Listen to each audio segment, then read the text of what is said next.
Les zones économiques spéciales, instruments stratégiques pour une croissance forte, inclusive, elles sont aussi promotrices des objectifs de développement durable. Il faut le dire, hein, l'agenda 2063 de l'Union africaine, mais également le programme 2030 des Nations Unies impose aux États d'adopter des modèles de développement plus vertueux, combinant protection de l'environnement, mais également croissance économique. Avantage remarquable de celle-ci dans le monde, précisément dans les pays asiatiques, mais force est de constater qu'en Afrique, les résultats sont plutôt mitigés. Quel est l'état justement l'état des lieux? Quel modèle véritablement pour l'Afrique? Quelle perspective pour une industrialisation inclusive et durable? C'est dans cette veine hein, que le bureau sous-régional Afrique centrale de la Commission économique des Nations Unies pour l'Afrique, en collaboration avec la CEMAC, avec le PNUD, l'ONUDI, la Commission de l'Union africaine, bien sûr d'autres partenaires stratégiques, ont donc organisé le symposium pour l'harmonisation réussie des cadres d'élaboration, mais également d'opérationnalisation des zones économiques spéciales de nouvelle génération en Afrique. Et il faut le souligner, nous avons l'honneur de recevoir ce jour, dans le cadre de ce plateau spécial, des experts de haute facture, des experts de haut vol, Monsieur Jean-Luc Mastaki. Bonsoir. Bonsoir, madame. Vous êtes le directeur du bureau sous-régional Afrique centrale pour la CEA. Monsieur François Serre, merci beaucoup d'être là. Bonsoir. Vous êtes consultant international CEA. Monsieur Grégory Lyonnais Béina, vous êtes le directeur du développement industriel des mines et du tourisme de la CEMAC. Merci d'être là. Merci beaucoup. Merci pour cet honneur, monsieur Haché Gassam. Merci, madame Café. Merci. Vous représentez l'ONUDI pour le compte de la sous-région Afrique centrale. Merci. Alors, de nombreuses études font état du potentiel des zones économiques spéciales en tant qu'outil de politique économique permettant de mieux intégrer l'économie nationale, de lutter contre les facteurs de fragilité comme le chômage, l'exclusion économique, mais aussi de soutenir les PME locales. Nous l'avons souligné hein, que les résultats sont plutôt mitigés et sont loin d'être de refléter les attentes. Alors, quel modèle pour l'Afrique? Monsieur Jean-Luc Mastaki, à travers la CEA, à travers ses conseils de politique d'industrialisation aux États et au Comité économique régional africain, insiste sur les zones économiques spéciales. C'est quoi concrètement la zone économique spéciale que vous suggérez et à quels défis vient-elle répondre?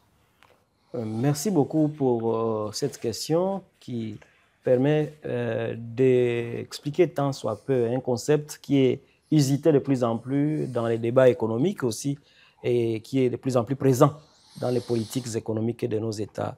La zone économique spéciale est un arrangement institutionnel qui se concrétise à travers un périmètre bien défini, un périmètre bien délimité au niveau national ou on peut encore dire au niveau international où les États mettent en place un cadre incitatif qui permette d'attirer et de domestiquer les investissements non seulement directs étrangers, mais aussi l'investissement local.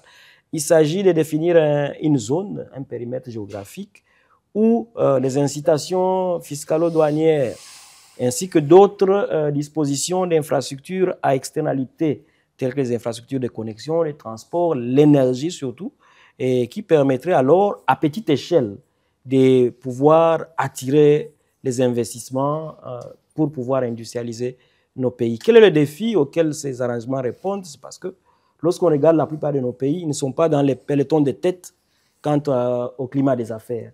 Et bien souvent, lorsqu'on épingle les difficultés à venir s'installer comme investisseur chez nous, on dit l'accès à certaines aménités telles que l'énergie, telles que les infrastructures de transport multimodal, et ainsi de suite, ne sont pas très accessibles, mais aussi, il est souvent difficile d'établir une entreprise et d'avoir accès aux autorisations nécessaires, de telle sorte qu'une zone économique spéciale, au-delà des incitations qu'elle donne, va pouvoir, en mode guichet unique souvent, des possibilités administratives d'y aller vite en matière d'établissement, de création d'une entreprise, mais aussi d'accès à un certain nombre de processus administratifs qui permettent à l'entreprise d'exister.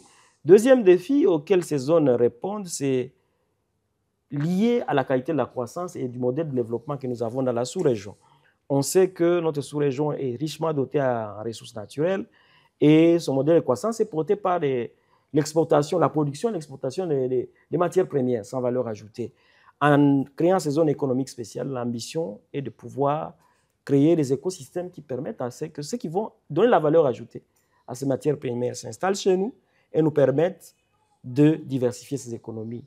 À la diversification, nous disons, c'est l'augmentation de la part des produits manufacturés dans le PIB de nos pays. Et donc, pour nous, les zones économiques spéciales sont ces entités qui nous permettent de mettre en œuvre nos ambitions de diversification et de pouvoir attirer les investisseurs qu'on veut orienter vers le développement durable, mais aussi inclusif dans nos pays. Alors, ces zones économiques spéciales de nouvelle génération dont vont contribuer à faire progresser la transformation structurelle de l'Afrique. Alors, il convient de noter quand même que l'ONUDI a réalisé de nombreuses études sur les zones économiques spéciales et un récent rapport avec l'Organisation africaine des zones économiques en parle. Jusqu'en 2019, dans le monde, on dénombrait plus de 5000, on va le dire, groupements industriels. Alors, les zones économiques spéciales en Afrique et particulièrement en Afrique centrale, c'est pas un concept nouveau, Monsieur Haché-Gassam. Alors, quelle est la particularité des zones économiques spéciales de nouvelle génération que le symposium veut harmoniser? Alors, je vous remercie pour la question. Je dois quand même rappeler déjà que ça fait depuis plus des décennies que l'ONUDI travaille sur les parcs industriels tout d'abord, et ça a aidé à mettre en place un certain nombre de parcs dans des pays à travers le monde. Maintenant, aujourd'hui, nous sommes plus avancés dans l'opérationnalisation des zones économiques spéciales. C'est un nouveau concept, mais ce qu'il faut retenir, c'est qu'il prend en compte des préoccupations d'ordre environnemental, comme la gestion des déchets, l'alimentation en eau, en énergie, la décarbonisation, la prise en compte des PME locales, et également la prise en compte des politiques industrielles des pays et des territoires, mais aussi le côté où il faudrait que les zones économiques de nouvelle génération puissent faire en sorte que les choix stratégiques des chaînes de valeur puissent les mettre plus en compte dans les pays, en mettant en avant bien sûr le développement local. Donc, voilà un peu de façon de résumer ce qu'on peut dire pour l'instant pour les zones économiques spéciales. D'accord. D'accord. Monsieur Beina, la Commission a validé le plan directeur d'industrialisation et de diversification économique à vocation sous-régionale. L'une des caractéristiques de ces zones économiques spéciales de nouvelle génération, c'est également le caractère transfrontalier impliquant plusieurs États. Quel est l'ancrage fait au niveau de la CEMAC? Merci de me permettre de pouvoir donner un point de vue de la commission de la CEMAC par rapport à cette opérationnalisation des zones économiques spéciales. Ce qu'il faut savoir, c'est que la commission de la CEMAC a eu à valider au niveau technique la stratégie d'industrialisation, ce qui n'existait pas avant. Nous avons dorénavant ce qu'on appelle un plan directeur d'industrialisation et de diversification économique qui a été validé. Et dans ce plan d'industrialisation et de diversification économique, nous avons une approche qui est par chaîne de valeur. Nous avons une approche par chaîne de valeur et nous avons identifié les chaînes de valeur qui sont à fort potentiel de croissance, d'exportation, d'intégration et d'innovation. Et ces chaînes de valeur, nous voulons pouvoir les développer de telle sorte que nous puissions permettre à ce que nous puissions nous avons un impact sur sur les chaînes de valeur mondiales concernant les produits transformés, les produits manufacturés qui va ressortir à partir de nos ressources naturelles. Donc, à travers ces chaînes ces zones économiques spéciales, ce qui est très innovant pour nous, nous comptons les mettre en place dans les différents pays en fonction des zones où nous puissions retrouver les ressources. Et quand on parle de transfrontalière, c'est parce que nous pensons que nous allons pouvoir développer des zones économiques spéciales transfrontalières.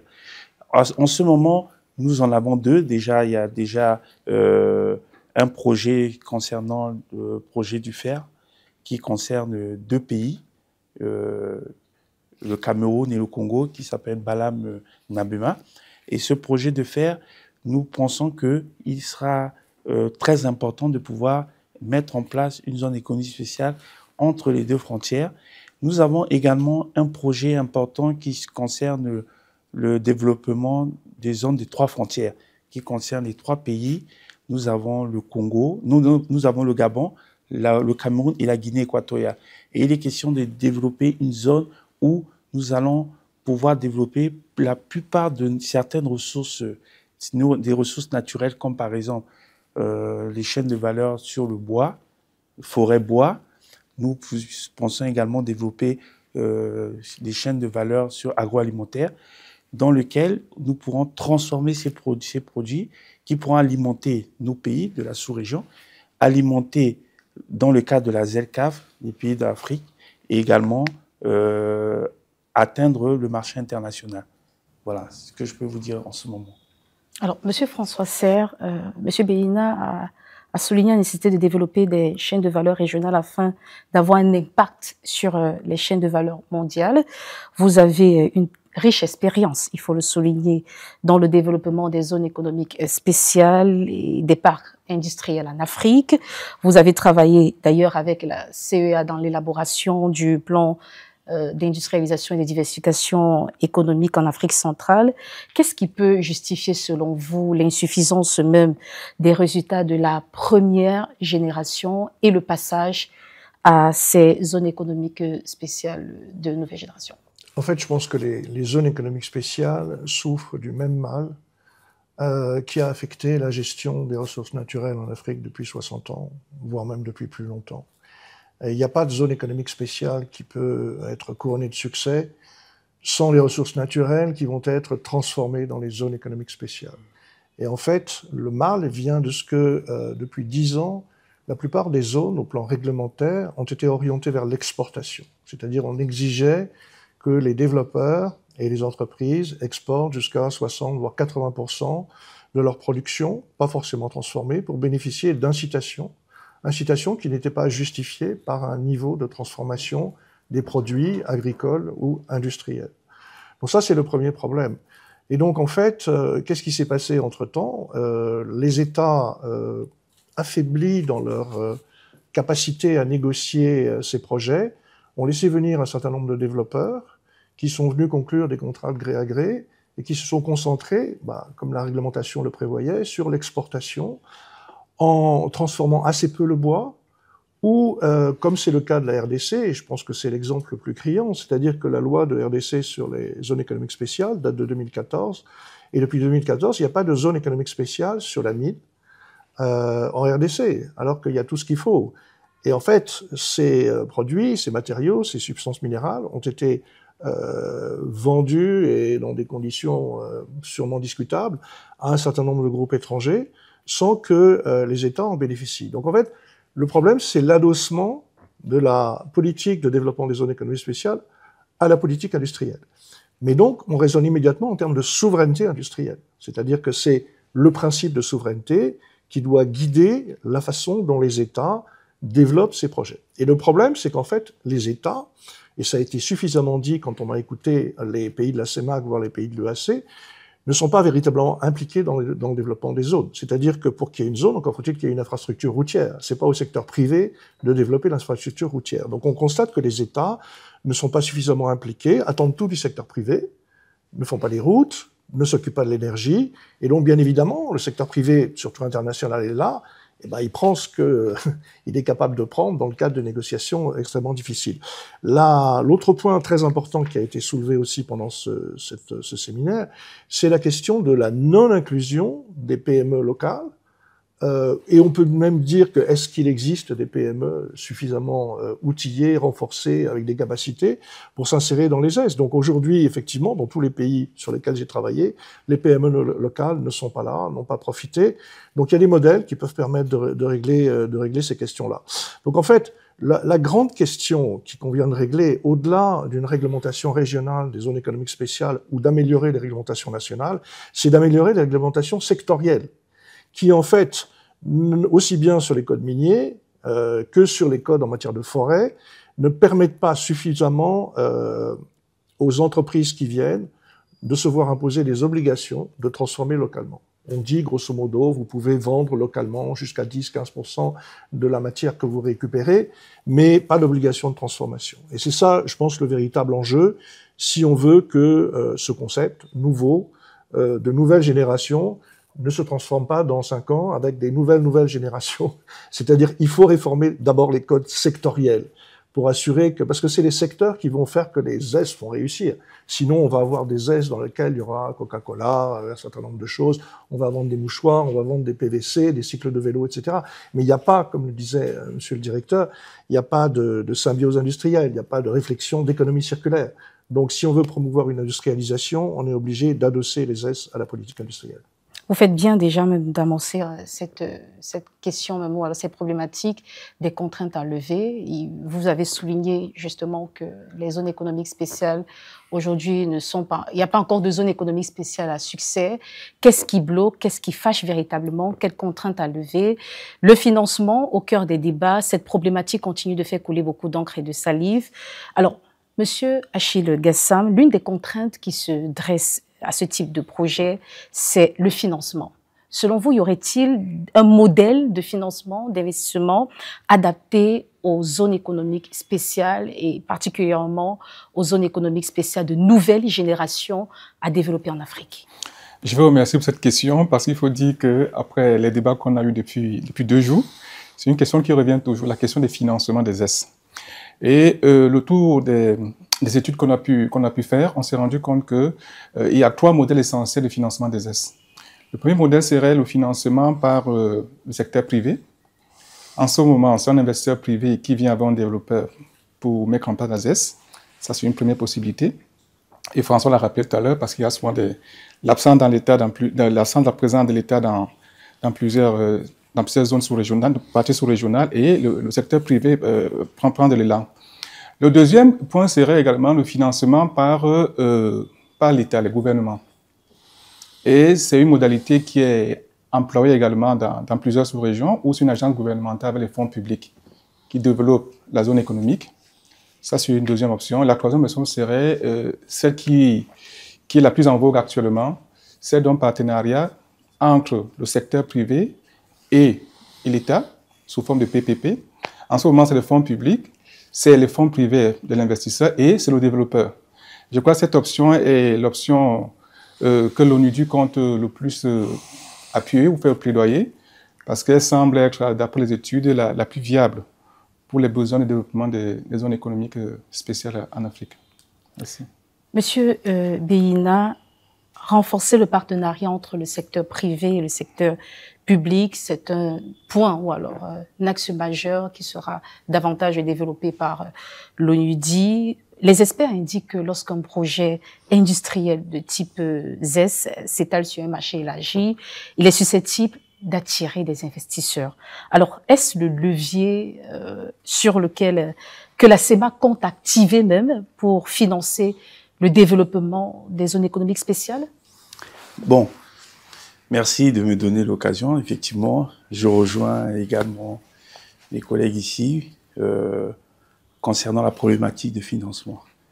Nous n'allons pas dire, il ne suffit pas que nous avons une zone élargie et que ça touche plusieurs pays que nous allons totalement trouver une solution. Ce n'est pas la solution concrète pour le financement.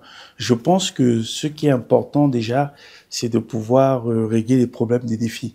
Il y a des défis déjà à résoudre.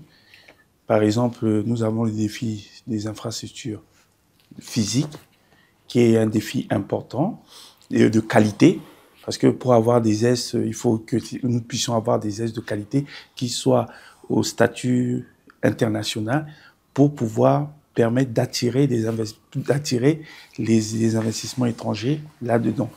Nous avons également un défi qui est important, qui est les ressources humaines qualifiées, ce qui est un gros problème au niveau de la sous-région. Et nous avons également un défi qu'on n'en parle pas souvent, mais qui est très important, qui est le défi de la sécurité. Nous sommes dans une zone d'Afrique centrale où il y a beaucoup des problèmes de sécurité, nous le retrouvons dans certains des pays. Et il est difficile de pouvoir parler de développement si nous ne réglons pas ces problèmes de sécurité. Donc, je pense que à partir de là, je pense que, comme l'a souligné, le vrai problème, la problématique de financement, il se base sur 3 éléments. L'élément, c'est que nous pensons que pour financer les EST, il faut déjà que les États assument leur travail. C'est-à-dire que les États doivent pouvoir financer d'abord les études de faisabilité, financer les EST en mettant en place le partenariat public-privé, c'est-à-dire les financements en termes de PPP. C'est pour ça que nous, au niveau de la commission de la CEMAC, nous avons tout fait pour pouvoir mettre en place une directive régionale qui encadre les PPP, les partenariats publics-privés. Et cette directive est déjà là, donc ça va faciliter de telle sorte que sur les projets transfrontaliers, nous puissions avoir une entreprise qui peut financer une ZES ici et qui finance également une ZES dans un autre pays. Elle va retrouver les mêmes préoccupations et ça va lui faciliter le travail. Nous pensons que l'autre manière pour financer les ZES, c'est de pouvoir se baser sur les financements au niveau local, au niveau des ressources locales, les ressources de la diaspora, et également les ressources au niveau des partenariats publics-privés pour pouvoir permettre de la construction des ES et puis également.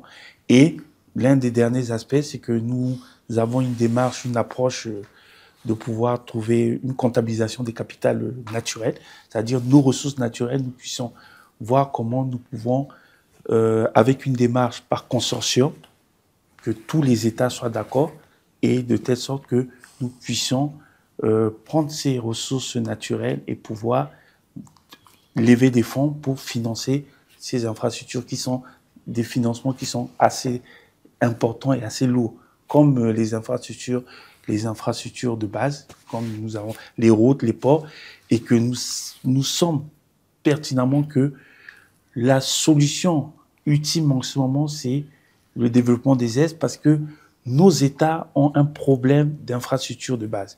Et que ces infrastructures, c'est pas en 1 mois, en 2 ans ou en 10 ans qu'elles seront mises en œuvre. Donc, la solution des EST permet que, à l'intérieur des EST, nous puissions transformer, nous puissions avoir de l'énergie, nous puissions avoir des facilités que nous donnons aux entreprises qui viendront là-dessus. Et ce qui fait que ça nous permet d'avoir une position concurrentielle par rapport au coût des dépenses de production par rapport au niveau international. Et c'est vraiment une information qui est très importante et que vraiment, elle est capitale pour que nous puissions vraiment penser à résoudre ce problème du financement, la problématique des financements au niveau des EST. Alors, je retiens 3 choses: responsabilité étatique, sécurité, infrastructure.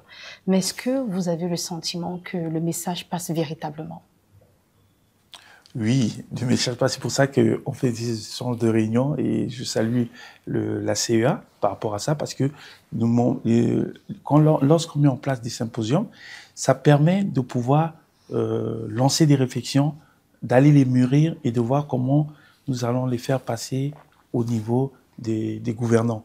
Et nous avons tout un processus pour faire adhérer les gouvernants et leur proposer des solutions alternatives pour qu'ils puissent accepter en mettant en place des codes, en mettant en place des politiques, en mettant en place des directives pour que nous puissions avoir des outils et des instruments pour mettre en œuvre ces EST au niveau de la sous-région.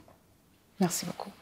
Monsieur François Serre, les projets que vous suivez reçoivent très souvent l'accompagnement des partenaires tels que Afreximbank, Africa Financial Corporation, des développeurs. Alors, quel est le modèle de gouvernance même à promouvoir pour favoriser la participation de la finance locale? Alors, ça rejoint la question du financement.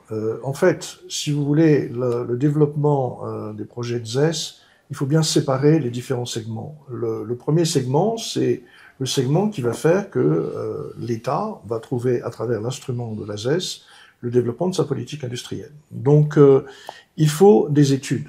Et ce qui a été consacré, je pense, Et ce qui constitue véritablement une évolution dans le développement des S, c'est qu'aujourd'hui, la plupart des autorités, la plupart des experts constatent que c'est l'absence également d'études de faisabilité, et notamment des segments industriels. Qu'est-ce qu'on va faire dans une ZES? Qu'est-ce qu'on va transformer? Où est-ce que ces produits vont être vendus, etc., qui a consacré tous les défis, les problèmes qu'on a rencontrés.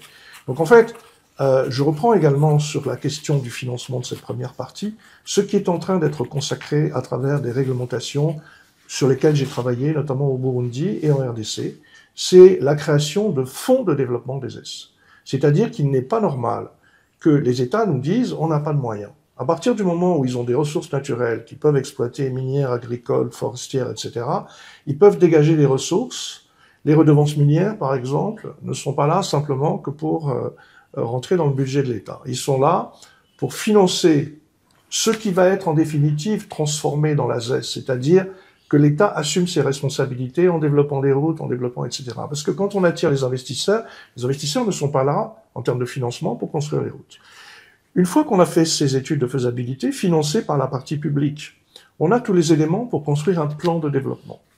Et le plan de développement va être le cahier des charges des développeurs, des entreprises, qui vont faire en sorte qu'elles vont, parce qu'elles sont attirées, on parle beaucoup d'être attirées, comment on attire les investisseurs? Mais non, les secteurs privés, il est attiré par les matières premières. Et il faut éviter qu'ils partent avec.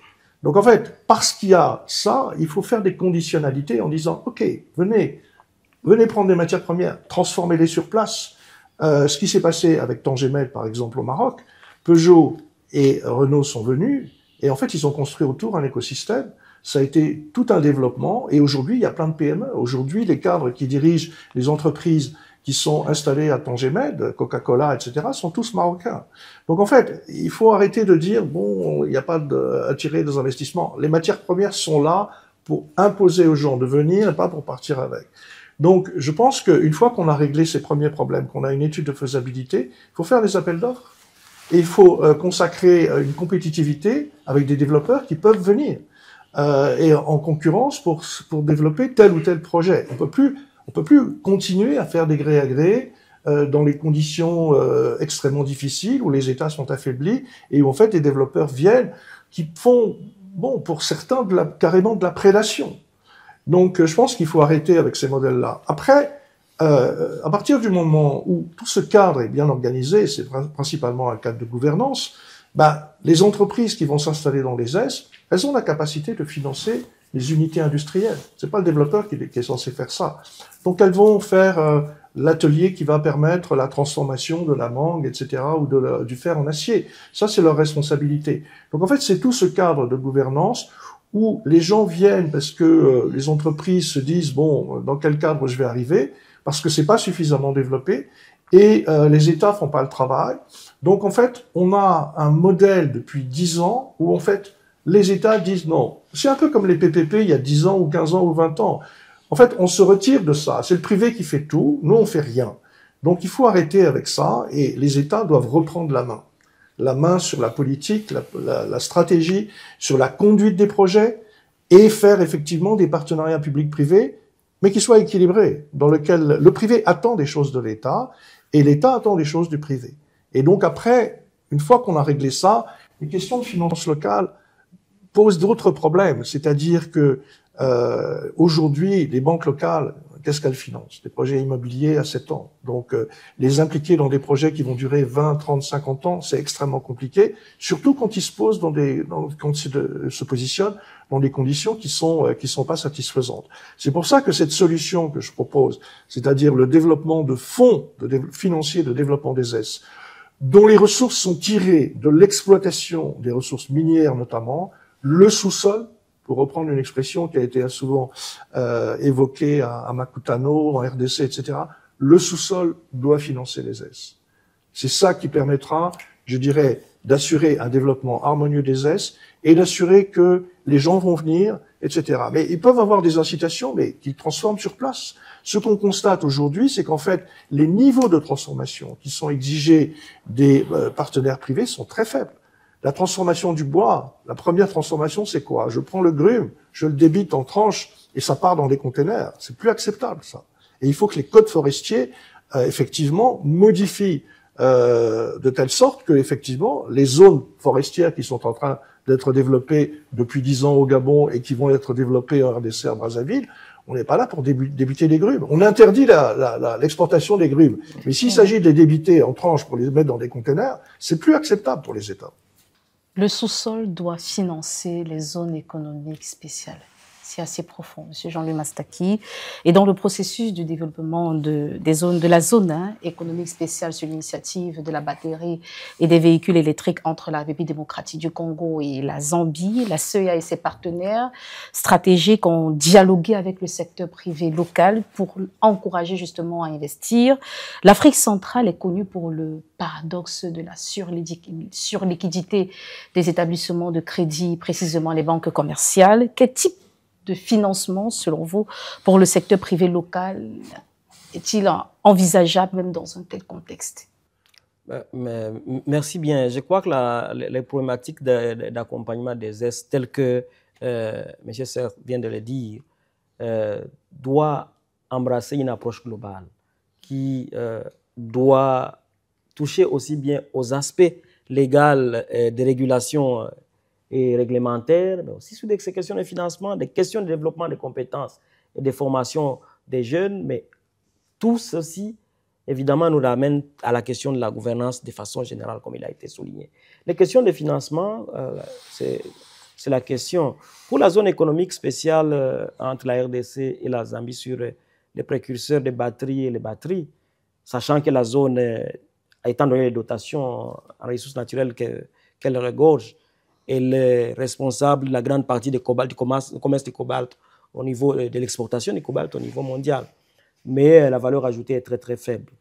La première question a été celle de savoir comment le pays pourrait avoir accès à la technologie pour pouvoir transformer ces minéraux. Et on sait que la grande partie est en train d'aller vers la Chine, par exemple. La Chine qui devient le plus grand exportateur de batteries, ainsi de suite. Comment faire en sorte qu'on ramène ces investisseurs à transformer localement au niveau de la RDC? Ça a été la première question. La deuxième question, c'est comment mettre en place une zone économique spéciale qui ne sera pas un terrain de jeu pour les investisseurs étrangers seulement. Et parmi les stratégies, c'est de pouvoir mobiliser les ressources domestiques en RDC qui peuvent être orientées vers les investisseurs congolais pour participer dans la zone.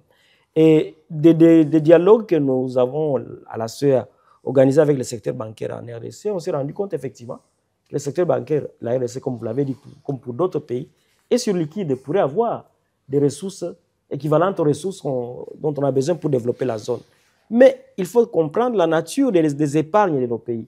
Il s'agit des épargnes parcellaires et de très court terme, qui, pour être alignés sur des grands projets de long terme, demandent des véhicules financiers spéciaux.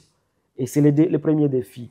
Le développement des systèmes financiers, la profondeur des systèmes financiers, souvent, n'est pas en mesure de mobiliser cet argent et de le transformer. Mais c'est des réflexions, encore une fois, sur nos marchés financiers. Comment continuer à les approfondir, à les développer pour qu'ils participent à ces investissements dans ces secteurs.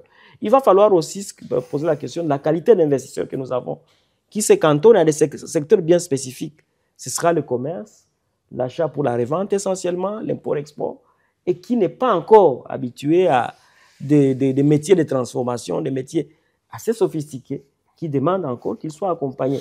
Au-delà de toutes les responsabilités du secteur public, il faut aussi regarder du côté du secteur privé. Et du côté du secteur privé, c'est la capacité de nos capitaines d'industrie à embrasser de nouveaux secteurs. Et pour nos banques, c'est cette capacité à transformer cette multitude de petites épargnes de court terme en des véhicules financiers qui pourraient amener à investir dans le long terme. Et au-delà de cela, c'est aussi mobiliser les capitaux longs de nos pays, que ce soit le marché des assurances, les fonds de pension, ainsi de suite, qui souvent ne sont pas mis en œuvre pour les grands projets. Parce que ce ne sont pas des épargnes de court terme qui vont financer des projets de long terme. Il faut donc réfléchir sur ces innovations financières qui nous permettent de mobiliser les ressources domestiques et les orienter vers ce secteur productif moderne. Alors, nous avons parlé de financement et deux points, ou alors deux éléments clés que nous avons, qui ont été développés durant ce symposium. Inclusivité durabilité. Les zones économiques spéciales de nouvelle génération ont pour principale caractéristique de veiller à la participation de tous les acteurs. Je vois ici les communautés locales, les TPE, les PME, les jeunes, les femmes, mais aussi la préservation de l'environnement. Je reste avec vous, Monsieur Mastaki. Comment garantir la durabilité et l'inclusivité dans les zones économiques spéciales? Mais je crois que pendant les deux premiers jours de ce symposium, nous avons eu de très belles discussions quant à ce. Et je suis heureux que M. Serre nous ait présenté un certain nombre de modèles de contrats. C'est dès la conception des projets et pendant leur mise en œuvre, leurs évaluations qu'il faut poser ces questions. Comment est-ce que nous bâtissons les contrats que nous négocions avec les développeurs, avec les investisseurs qui doivent tenir compte de toutes ces dimensions-là? Les zones économiques spéciales des nouvelles générations doivent, par exemple, pour le cas de la zone économique spéciale entre la RDC et la Zambie, embrasser des questions de développement des compétences. Au sein de cette zone économique spéciale, la RDC et la Zambie ont déjà lancé un centre d'excellence sur les compétences de la batterie.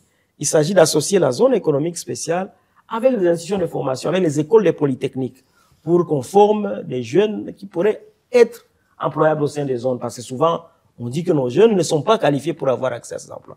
Au-delà des cols blancs des ingénieurs, c'est aussi les liens avec les instituts de formation professionnelle qui permettent finalement à ce que les petites mains soient aussi formées, que ça soit un peu plus inclusif. Et M. Serre a parlé de la charte africaine des droits de l'homme. Les ressources appartiennent aux communautés. Faire en sorte que des problématiques telles que celles des délocalisations, indemnisation soient transparentes et basées sur des évaluations effectives. Parce qu'en fin de compte, ça risque de se traduire encore en accaparement des terres, ainsi de suite. Il faut bien prendre en compte toutes ces dimensions. Au-delà de cela, c'est nos PME, comme vous l'avez dit. Il faut que les provisions de contrats définissent clairement la place du contenu local, les relations que les Est devraient avoir avec l'entrepreneuriat local. Et tout ça, c'est au niveau du cadre réglementaire, des contrats et de nos capacités à négocier qu'on doit bien insérer toutes ces dimensions-là. Dieu merci, il commence à y avoir des modèles de contrats qui peuvent servir de fil conducteur pour le pays. Et ça a été l'un des objectifs de ces symposiums.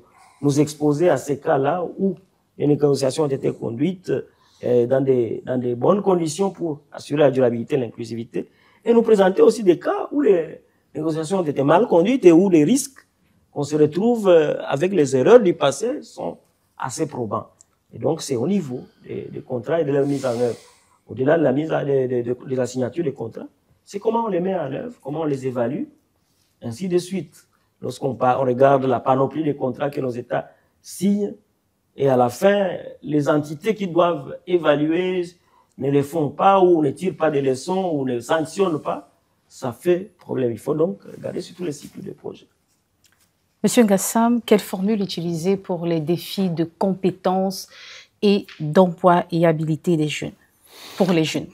Alors, la question d'employabilité des jeunes, ça ramène à la question de la mise en place, l'utilisation des PME locales dans les zones économiques spéciales. Parce qu'en réalité, ces PME-là sont créées finalement par les jeunes et par les femmes.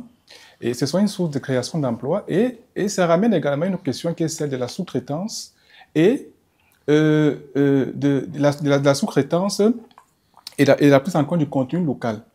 Parce que les premières entreprises qu'on attire dans les zones économiques spéciales, ce sera bien sûr les grandes entreprises, les entreprises internationales, les firmes internationales, mais elles vont interagir forcément avec les PME locales, qui sont plutôt créatrices d'emplois à ce moment-là. Il faudrait que les pays puissent revoir en matière de prise en compte du contenu local, en matière de sous-traitance, qu'est-ce qui est prévu en termes de législation. On comprend également, c'est que la prise en compte des PME permet également que celles-ci soient plus vertueuses, parce qu'elles vont interagir avec les firmes internationales qui ont également des conditions, des normes en matière d'environnement, en matière de prise en compte de certains standards internationaux qui faudrait que les PME puissent les respecter. Donc, il y a la mise à niveau de ces PME-là.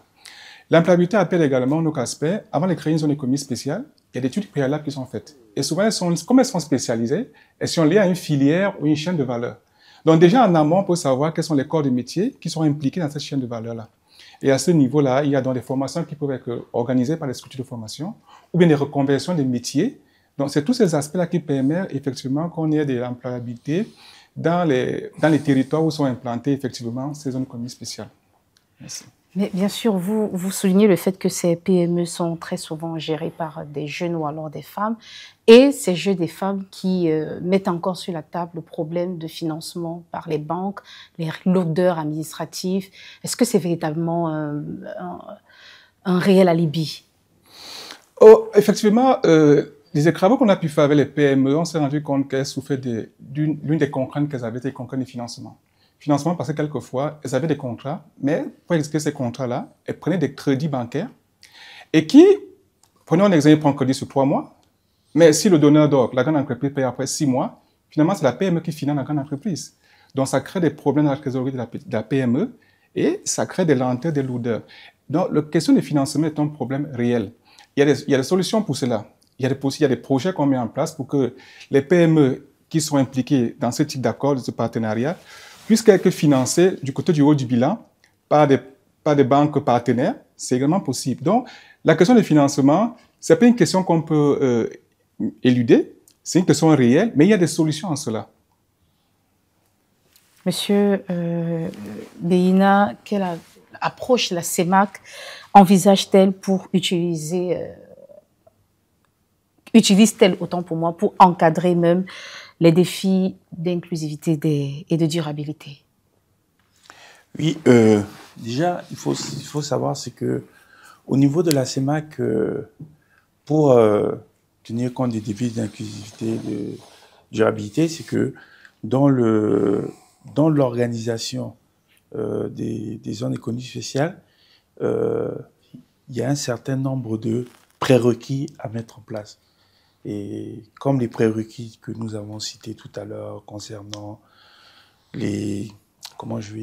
concernant les infrastructures de base, concernant les problèmes de ressources humaines qualifiées, concernant les problèmes de sécurité, qui seraient aussi les défis d'inclusivité et de durabilité, il est important que tous les acteurs, c'est-à-dire que les parties prenantes, doivent être impliquées dès le début du projet jusqu'à la mise en œuvre de ce projet.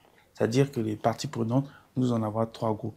Nous avons le groupe qui concerne les institutions. Quand je parle des institutions, c'est les États, les institutions communautaires et également ce qu'on appelle les partenaires techniques et financiers. Nous avons l'autre groupe qui concerne le secteur privé. Il y a le secteur privé.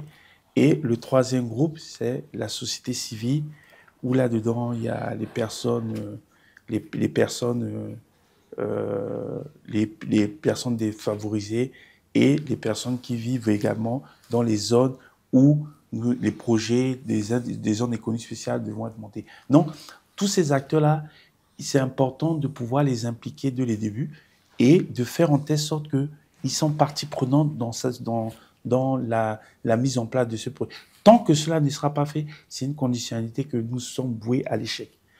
Et pour qu'ils soient impliqués, il faut les accompagner en termes de formation, en termes d'accompagnement financier, en termes de leur mettre à disposition également des droits qui leur permettent de pouvoir bénéficier également de leurs ressources dans la zone. Dans le cadre, au niveau de la zone CEMAC, dans le cadre du bois, nous avons développé une politique, une stratégie d'industrialisation sur la filière bois dans le bassin du Congo. Et dans cette stratégie, nous avons, dès le début, le postulat de débat, c'est de passer à l'interdiction d'exportation du bois, du bassin du Congo. C'est-à-dire que le postulat de base, c'est important de le mettre en place pour pouvoir développer des outils comme les zones économiques spéciales et comme la transformation industrielle au niveau local. Donc, une fois que cela est fait, il faut maintenant faire en telle sorte que voir comment associer les personnes défavorisées, les sociétés civiles dans les coins pour qu'ils puissent être un acteur dans le développement de ces zones économiques spéciales.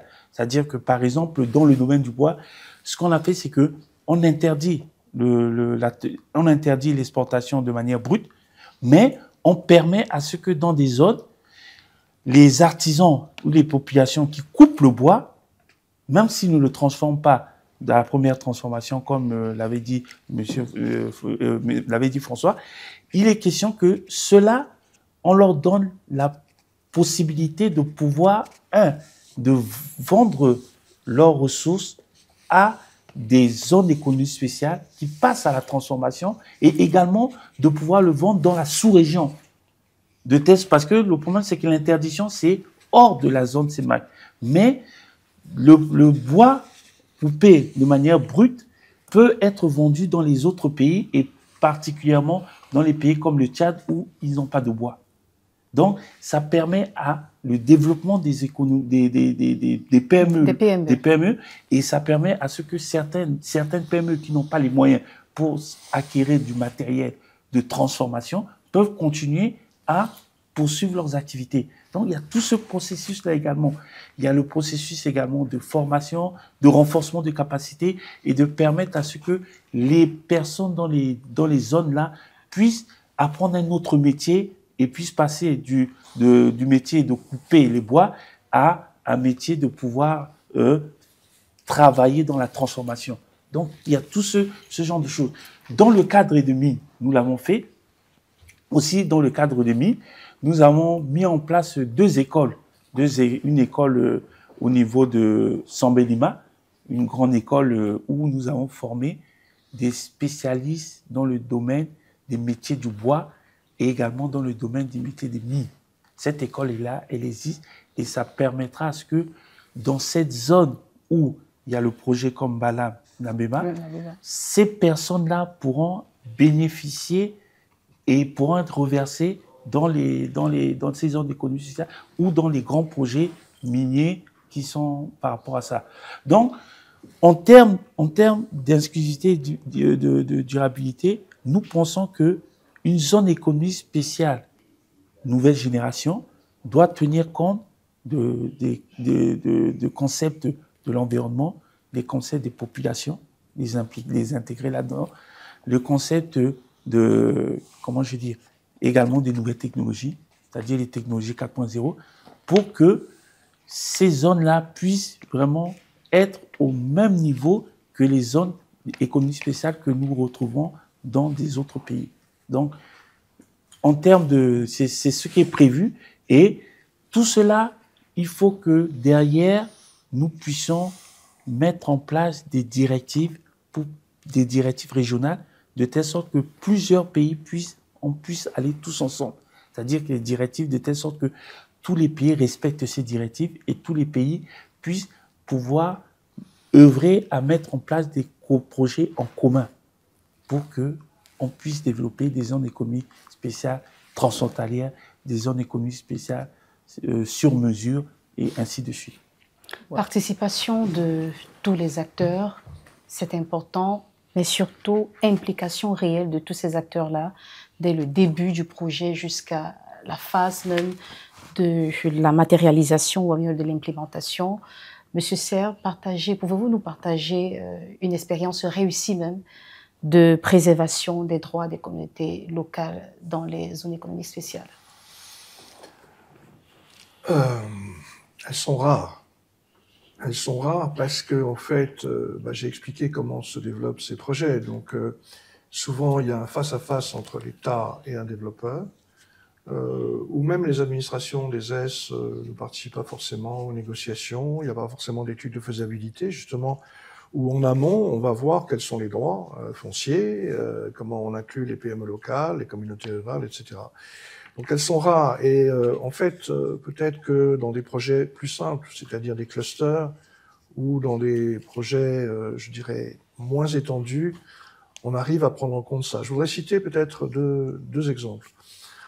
Au Sénégal, il y a eu plusieurs zones économiques spéciales qui ont été développées, dont une qui se trouve un peu au sud, dans une ville qui s'appelle Sandiara, où en fait c'est le maire qui a développé la zone. Donc en fait, on a toujours une administration des zones, mais le projet se développe entre une municipalité et des développeurs. Bon, après il faut qu'il y ait un accord qui se passe entre les deux, mais Donc c'est un peu l'orientation, je dirais, depuis cette nouvelle gouvernance qui est liée au changement de régime au Sénégal, qui est en train de se développer dans les zones économiques spéciales au Sénégal, où en fait on essaie également dans une perspective d'équilibre des territoires, d'impliquer les communautés rurales à travers l'institution de la municipalité, qui va s'assurer que effectivement tous les acteurs sont là, et que peut-être aussi la ZES n'est pas développée hors sol, mais en relation avec une ville ou un grand village qui est juste à côté. C'est souvent pas ce qui a été fait. Donc c'est un bon exemple, et surtout même au niveau d'un village, je pense à des zones économiques spéciales ou des agropoles au sud, on a fait en sorte que je dirais les représentants des communautés rurales, c'était quoi? C'est-à-dire notamment les coopératives. Je pense surtout à l'agro-industrie. Donc, à partir du moment où un agropole, c'est, je dirais, un concept, c'est un peu comme une zone économique spéciale, mais dédiée à l'agro-industrie.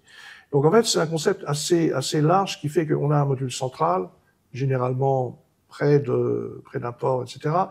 On a des modules régionaux où, en fait, on va faire des premières transformations, et puis on a des centres de collecte. Mais qui gère ça?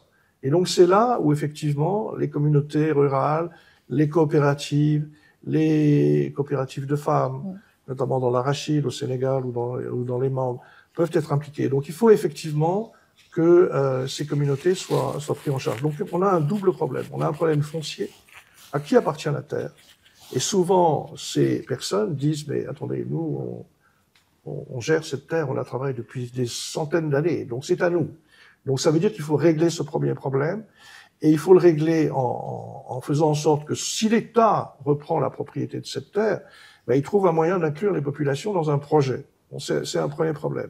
Mais surtout, donc à travers ça, il y a l'inclusivité, c'est-à-dire faire en sorte que la question de la réintégration des populations dans les filières, parce que c'est ça aussi le problème, c'est qu'en fait, quand on développe une zone économique spéciale, si on prend la matière première pour l'exporter, un des éléments fondamentaux des zones de nouvelle génération, c'est de réintégrer les problématiques de filière en amont, de les structurer, les acteurs, les différents segments, pour approfondir, pour voir qui fait quoi, qu'est-ce qu'on améliore. Et pour intégrer, pour savoir que le produit qui va venir là va être transformé, mais parce qu'en amont, on aura mieux structuré la filière. Donc en fait, il n'y a pas de zone non plus sans réflexion amont. Et les études sont là aussi pour ça.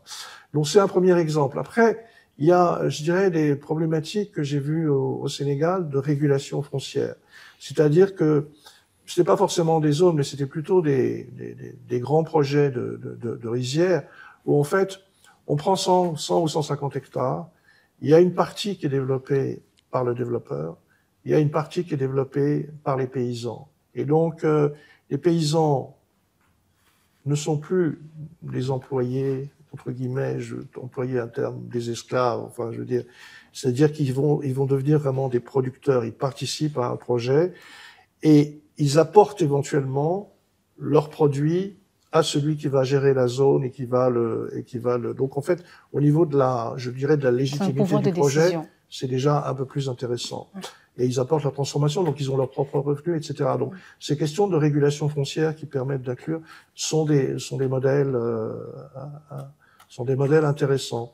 Après, j'ai vu d'autres modèles avec notamment, par exemple, en Côte d'Ivoire, l'Office chérifien des phosphates est très impliqué dans le développement de fermes agricoles. Eux, ils apportent des intrants. Mais apportant des intrants, en fait, ils se sont aperçus qu'il y a plusieurs niveaux d'implication et ils font également de l'appui technique, etc.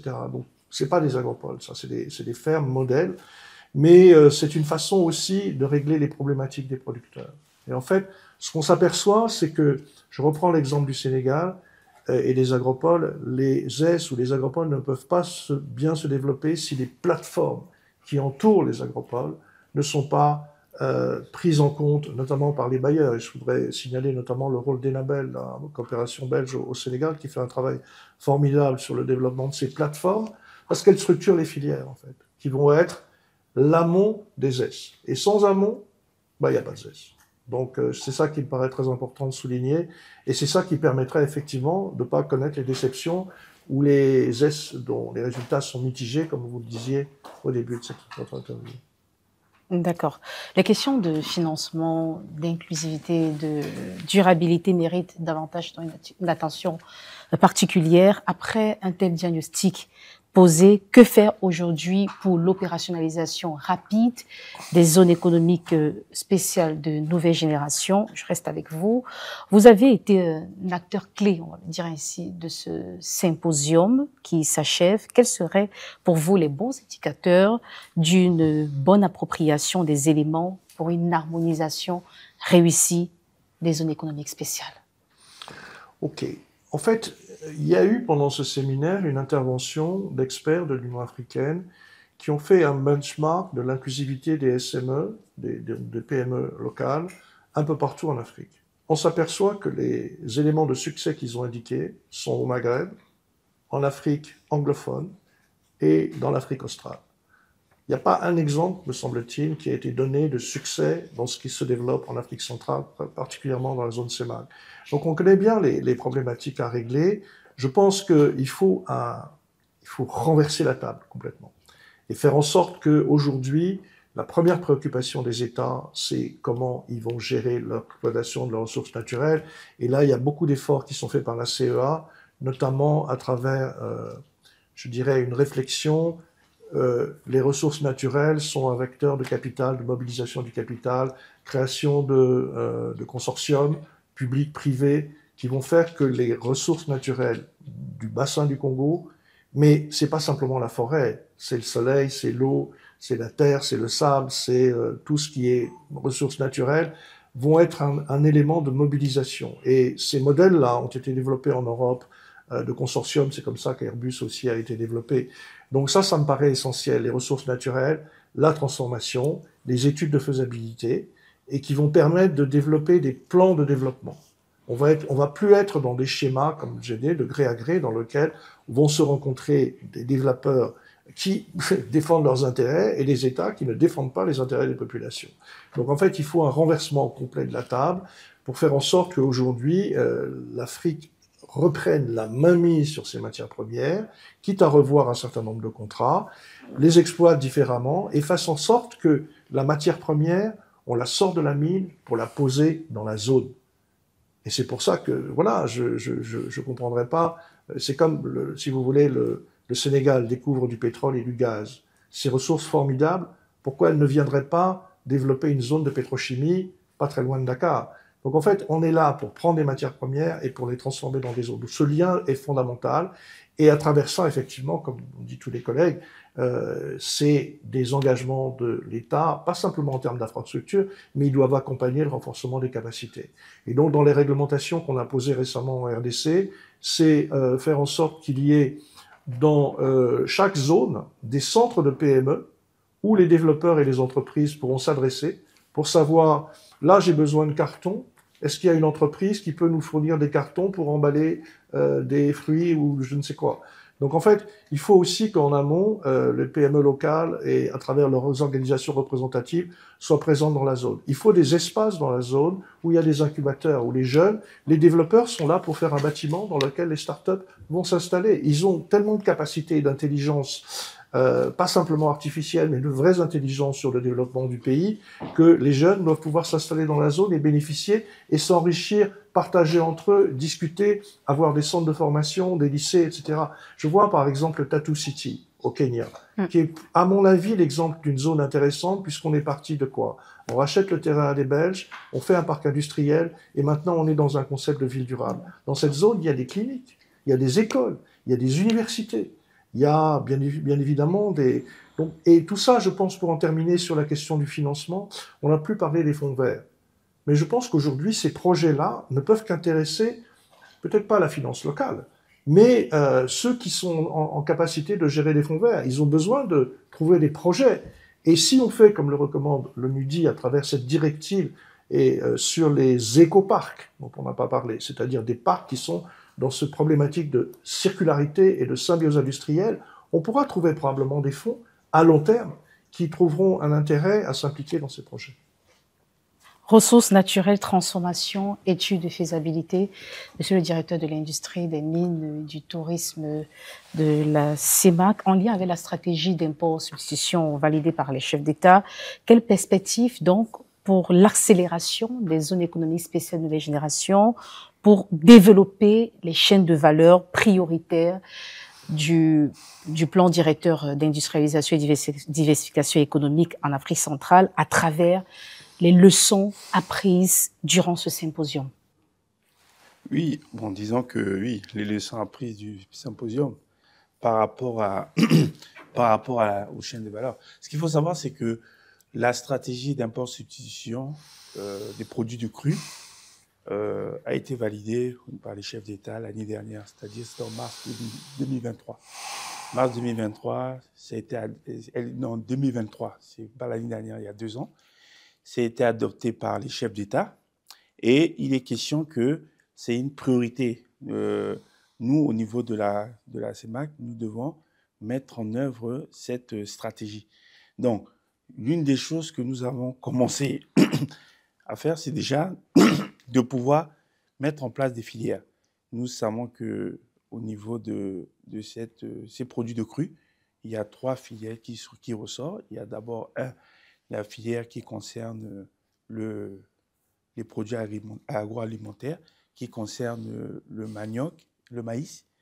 Il y a l'autre filière qui concerne la viande, la viande bovine, et également l'élevage et le poisson. Il y a le poisson. Et puis, il y a l'autre filière qui est importante, qui est les hydrocarbures. Donc, il est question que nous puissions d'abord commencer à étudier cette filière de fond en comble. C'est-à-dire que cette chaîne de valeur, nous devons la étudier d'amont en aval pour vérifier que exactement tous ces différents... qu'est-ce que nous pouvons ressortir de ça pour passer lorsqu'on nous allons passer à la transformation. Il y a autre chose aussi, c'est qu'au niveau de la commission de la CEMAC, nous avons mis en place un instrument qui est l'infrastructure qualité.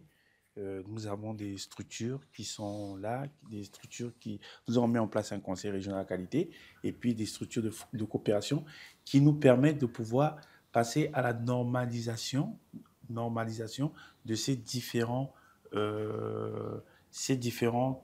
chaînes de valeur pour ressortir quels sont, par exemple, si on prend le côté du maïs, le côté du bois, non, pas le côté du bois, le côté du manioc, nous allons voir quelles sont les normes qui sont les mieux adaptées dans la sous-région et qui permettent de pouvoir augmenter la production et nous tenons compte également sur la partie sécurité alimentaire pour voir que effectivement elle respecte bien les normes et que ça ne va pas venir pour pouvoir créer des problèmes de sécurité alimentaire au niveau des populations. Monsieur Achille Gassam, l'ONUDI, en partenariat avec la CEA, a permis de profiler les zones économiques spéciales de nouvelle génération depuis 2022. Aujourd'hui, ce symposium a permis de renforcer les capacités des États, mais également des autres parties prenantes sur ces zones économiques spéciales de nouvelle génération. Une question assez simple.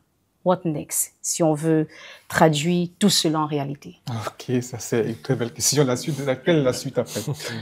En réalité, pour ce qui concerne déjà l'ONUDI, il faut dire que nous comptons mettre en place les projets et programmes qui sont déjà en cours et c'est à venir avec nos partenaires financiers. Je peux citer ici par exemple l'Union européenne. À côté de ça, il faut aussi dire que la zone économique spéciale n'est pas un instrument économique isolé. Il interagit avec d'autres ressources qui sont mises en place par les gouvernements, que ce soit l'infrastructure, l'énergie, la ressource humaine et tout le reste. Alors, dans ce sens, nous comptons également faire en sorte que les politiques industrielles des pays, et également des territoires, puissent être prises en compte dans la mise en place des zones économiques spéciales. C'est très important. Et un autre aspect également que nous souhaitons aborder, c'est accompagner les institutions communautaires pour les directives qui seront mises en place. En nous basant sur l'expérience qu'on a pu avoir sur les zones économiques à travers le monde ces dizaines d'années, ça pourra aider à ce que les directives communautaires puissent éviter certains écueils Et effectivement, avec cela, je pense qu'on pourra aller un peu plus rapidement. Et la question de la version 4.0 qui est très importante, il faut vraiment tenir compte. Parce que ça nous permet de faire des bons qualitatifs. Et je pense qu'il y a des gaps qu'on pourra facilement rattraper. Même comme la zone de la CAC-CEMAC est en retard, mais il y a des choses qu'on peut rattraper pour se mettre à niveau. Merci beaucoup. Monsieur Jean-Louis Mastaki, la note conceptuelle de ce symposium évoque la mise en place, la mise sur pied d'un programme même, interagence de partenaires pour la promotion et l'harmonisation des zones économiques spéciales en Afrique centrale. Est-ce cela la perspective? C'est l'une des perspectives de ce symposium. Si on voit le nombre de présentations que nous avons eues pendant les deux jours déjà, et peut-être demain, on se rend compte que la plupart de nos agences sont engagées sur cette question. Nous faisons des études, nous avons des recommandations que nous faisons tous, nous avons des filières, souvent les mêmes qui ont été identifiées par les plans directeurs d'industrialisation et de diversification économique, comme le dit M. Beida. Nous voulons nous mettre ensemble, aller en mode coalition pour répondre à ces défis d'import-substitution dont on est en train de parler ici, mais aussi au développement des zones économiques spéciales tous ensemble.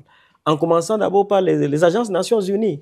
Ici, nous avons la CEA, nous avons l'ONUDI, nous avons le PNUD, nous avons le BIT, nous avons le Haut Commissariat des droits de l'homme. Toutes ces agences, au sein de leurs programmes respectifs, ont des composantes qui parlent à la question de la zone économique spéciale.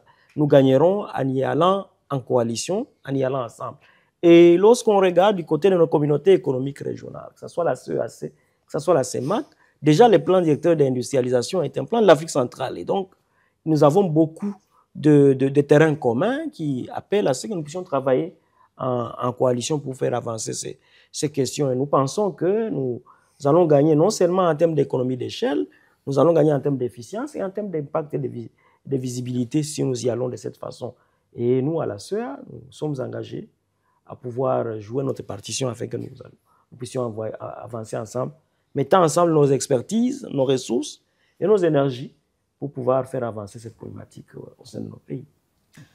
Faciliter, accélérer l'opérationnalisation des zones économiques spéciales de nouvelle génération dans un monde post-Covid-19 en constante mutation pour une industrialisation inclusif et durable. Ceci favorisera rapidement la diversification économique, approfondir même l'intégration régionale, ce qui augmentera, il faut le dire, les chances de voir l'Afrique émerger comme une base industrielle de classe mondiale. Merci infiniment, chers invités, pour votre présence ce soir. Monsieur Jean-Louis Mastaki, directeur du bureau sous-régional Afrique centrale de la CEA. Merci. Monsieur François Serre, consultant international CEA. Merci beaucoup. On n'oublie pas monsieur Grégory Lionel Beina, vous êtes le directeur du développement industriel, des mines et du tourisme pour le compte de la CEMAC. Merci beaucoup. Monsieur Achille Gassa, merci infiniment. Je vous remercie. Merci infiniment de nous avoir suivis. Ne soyons pas des spectateurs, mais des acteurs du changement. Contribuons de façon significative à la transformation des économies africaines. Au revoir.